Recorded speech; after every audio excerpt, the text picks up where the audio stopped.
Kapag ako ay nilibak mo, hindi ako magpapatalo sa iyo. Kahit sino ka pa, papatulan kita.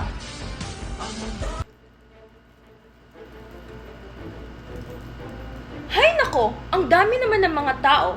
Ang gugulo. O kayong mga hampas lupang Indio, hindi ba kayo magbibigay galang sa akin? Ako ba ay hindi nyo nakikilala?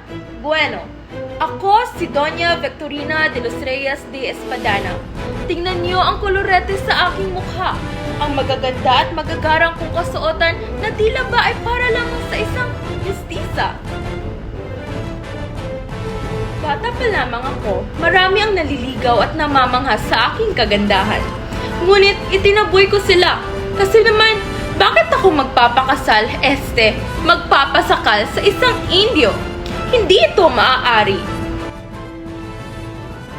Bata pa lamang ako, alam kong sa Espanyol magpapakasal. At heto ang aking dream boy, si Don Tiburcio de Espadana.